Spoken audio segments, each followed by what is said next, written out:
So let's just see. Let's take a little look at the tarot and maybe some other cards for the beautiful Moth. What are you going into the shadow phase of this eclipse? What are you going in with? Maybe what are you releasing? And what advice, Moth, Tantric travelers, do your guides, your ancestors, and your highest self have for you today? I'm going to connect with them right now for you through the beautiful Huichol Moth. Huichol, by the way, are a people here in Mexico, and they are caretakers of the peyote medicine, which I just treated myself to an introduction with firsthand in the desert. And I have to say that taking time out for healing and healing alone is one of the best things that I've ever done. And it was a good reminder to just continue to do that. You know, we heal every day and we work with ourselves and the integration and stability of our energy every day, but taking, you know, a special time, like a healing sort of vacation dedicated to that was absolutely phenomenal. I'm trying to carry that energy with me into the eclipse. Okay, so with this healing mothers, how are you transforming? What are you releasing? What do you need to know from your guides and ancestors in the shadow phase of this beautiful solar eclipse? And I'm going to lay out these cards, and I'm going to randomly draw 3 for you. So we have 8 of Cups, definitely a retreat card, a reweighing of your emotional inner balance, and your psychic balance too. So what kind of input are you receiving, and what kind of output are you releasing or giving the universe with your gifts?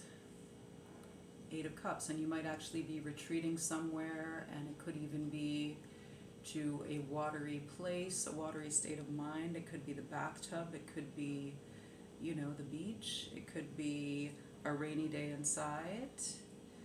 So the second card that came up for you, which is the influence of your star ancestors, I'm feeling.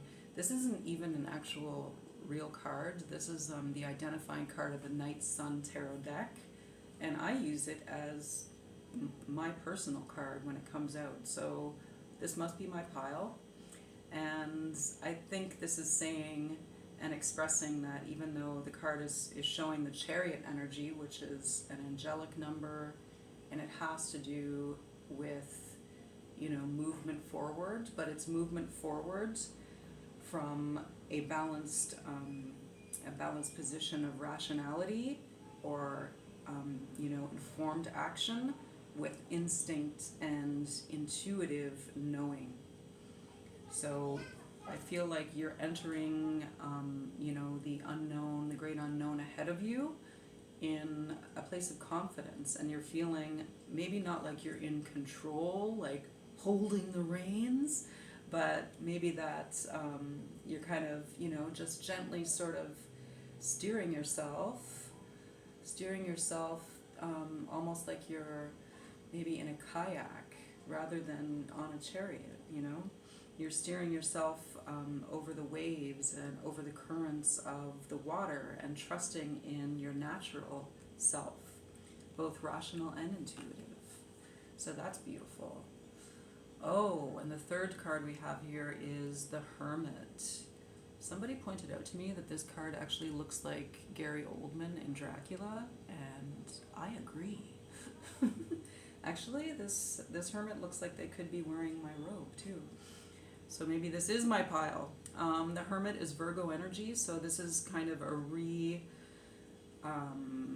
reset of your own inner sanctum and going into yourself. And if you don't feel like going out and you haven't been feeling like going out, and you know you've been looking inside, you've been resting, sleeping, dreaming, reading, then this is, you know, this is confirmation and encouragement to just go with that, because you're in a trustworthy position right now. You know, you're working in a balanced state, and you're highly guided, as well as guided by your natural electromagnetism and your understanding of energetic currents.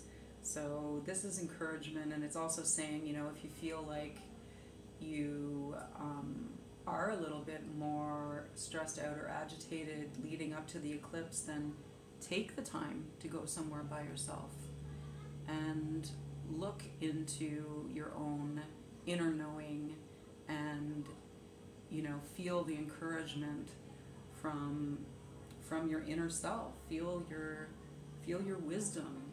Trust your wisdom. Look at your accomplishments. Look at the beautiful shining light who you are, and look at how you are a good influence in your own life and to other people by being guided by your inner light. So that's beautiful for you, Moth people. I'm going to draw one Loteria Mexicana for you as well from my little deck here. And I'm just going to spread this out and draw one. Okay, so you've got La Calavera, number 44. So that's double 22 that we were talking about. So yeah, this is showing definitely a powerful reset. Actually, the crossbones, I learned recently, is a feminine symbol. It's a symbol of the divine feminine. And the skull is, you know, about really allowing our mental state to empty out, so that we are going into, and this is really the true meaning of, you know, really what eclipses spiritually can be powerfully used for. So allowing, you know, our preconceived mental concepts of who we are and what our beliefs are to just melt out of us as the sun goes into shadow and our consciousness is allowed a profound rest. You could even be receiving the advice of your ancestors now to be very passive and to go into like a Shavasana posture, pose in yoga. You know, cover your eyes during the eclipse and just stay in that posture if you can, or do it as an honoring of the eclipse when you can, and allow all of this previous energetic patterning to just melt out of you and be received by the earth, and to, you know, await your transmutation as the sun is uncovered again and consciousness is renewed. You can see the skull looks really happy. It's a golden smile. So there you go, Moth Tantric Travelers. I wish you many blessings.